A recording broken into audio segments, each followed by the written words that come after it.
Alright folks, before we get into the video, make sure you hit that subscribe button and that like button. Helps the channel grow.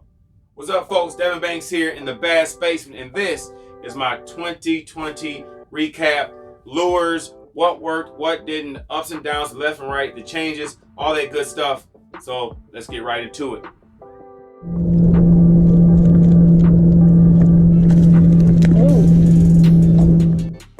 Alright folks, 2020. What a up and down year. At first I was scheduled to start the Toyota Series, and as we started to get closer to the season starting, we all know we had to deal with COVID, and that just changed everything. Schedules changed, rearranged, tournaments were flip-flopping, too much uncertainty with that. And with my family at home, I decided, you know what, I'm gonna stay put. I'm gonna fish the waters of Lake St. Clair and the Detroit River and just fish the Michigan BFLs and tend to the family at home. So if anything occurred, I could be at home with the family. So, which was no problem. Lake St. Clair, in my book, is one of the top lakes in the country for smallmouth, and I just decided, you know, this is where I'm gonna do this year. So focused on that, and as we started off with the schedule, we were supposed to start off in June, but we didn't start until July. So tournaments were scheduled for July, August, and September, really bunched together, which was all right. And I was able to get on a couple patterns. One was that the drop shot was king. And anybody that knows that about Lake St. Clair, 2/3 of the lake is in Canada. Well, Canada was shut down due to the pandemic. We could not cross Canadian waters, so every boater was subject to the American side, which was a positive. I learned a lot about some waters that I haven't fished in a while, and I found some new ones. And I was able to really key in on some rock piles that I had found on my side imaging. And like I said, the drop shot was king, and it was two baits that just was on my deck all year when it came to drop shotting for smallmouth. And the first one was this right here. This is the Berkeley flatworm, and this is in the Gobi color. Real good natural color. Berkeley power bait, max scent infused in it, and you see those colors we have right there: green pumpkin, gold, and purple flake. And smallmouth, they just love it. And this was a big bait that I was using throughout the year. I could not have caught a lot of fish that I did on this bite. Now, when I saw fish on the graph, like cruising on my 2D sonar, I went to the Berkeley flat nose minnow, and this is also similar to that Gobi color. This is the watermelon red magic. That right there was another color. Bait fish profile, and that power bait max scent created that scent trail, and I was able to catch some nice fish on that. So the drop shot was definitely a technique that worked pretty much throughout the year using those key baits right there. If I felt that fish were a little bit suspended off the bottom, I could catch them on a drop shot. That's what I went with. It was some rock piles and some scattered grass, and when I saw that mix, that's when I went with the drop shot, and I was able to drift over those areas and actually pick up some fish.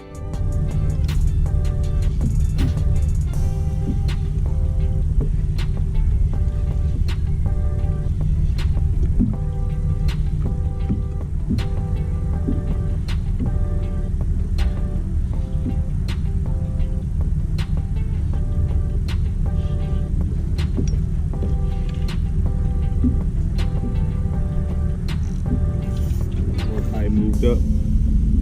I got him right here.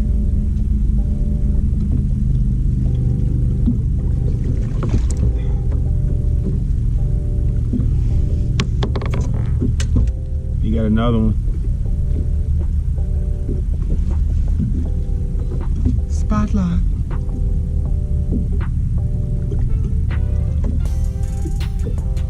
Super sharp Fusion 19 drop shot hook. Got her right at the top. Get my pliers. pounder. Got a little belly on it. Belly skirt. Put it back.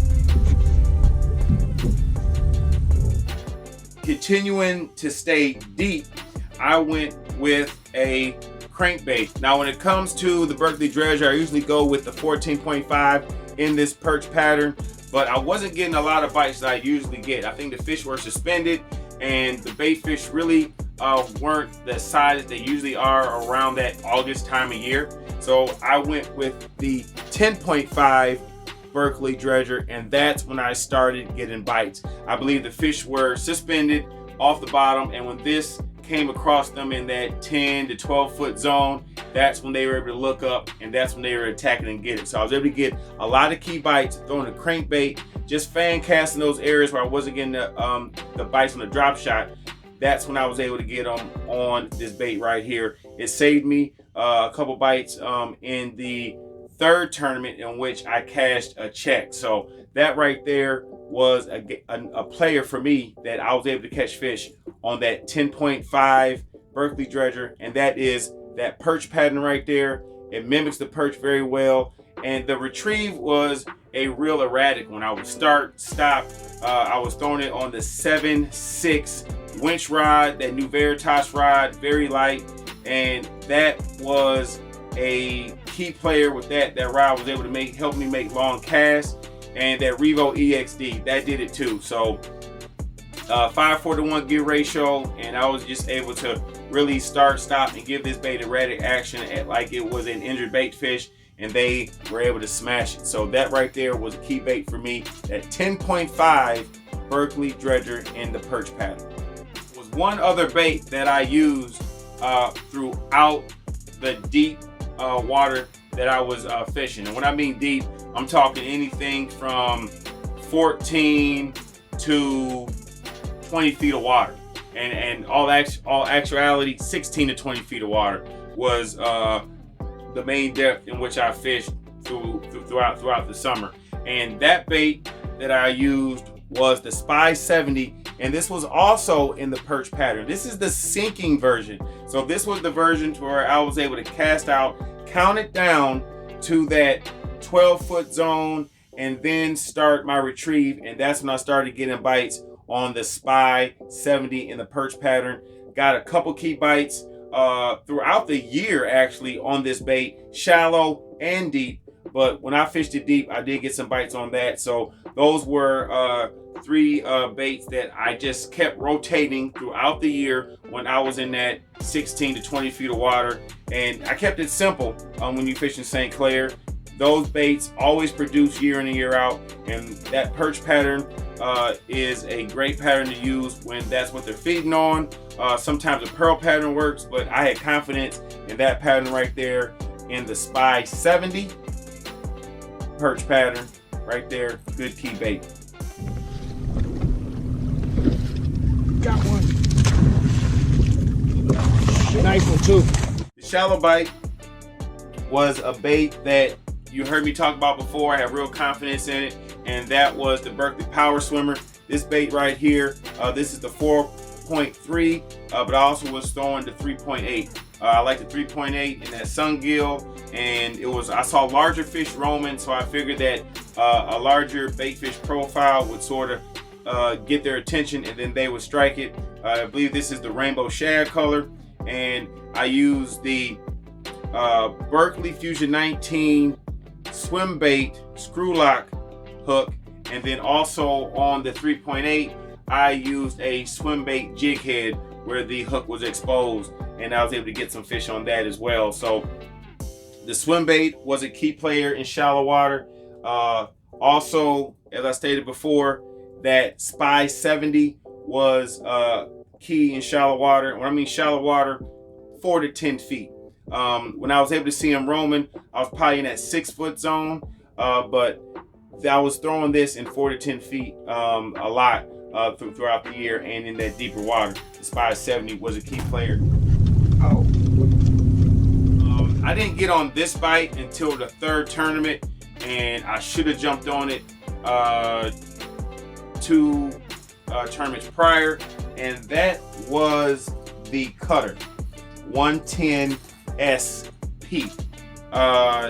What happened was I saw some schoolers on a flat in about 6 to 7 feet of water, and it was a little windy. And I said, you know what? This is perfect for a jerkbait.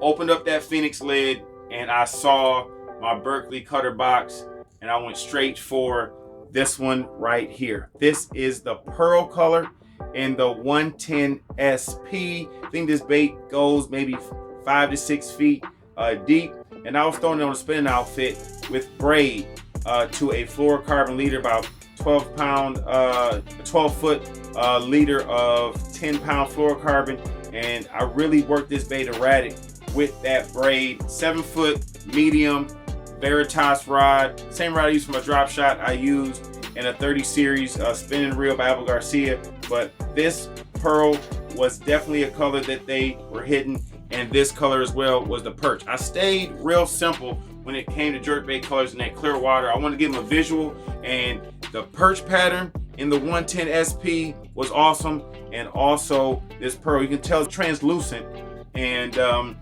this bait got me some bites when I was fishing that shallow water throughout the year. I kept it real simple.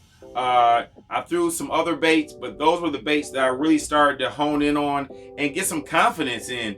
And those baits right there were key when I was fishing shallow, and also when I was fishing deep. And that was my rotation.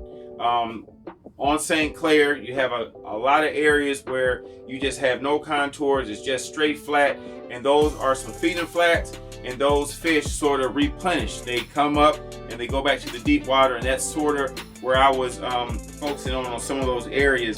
And I did it with a jerk bait, a spot bait, and a swim bait.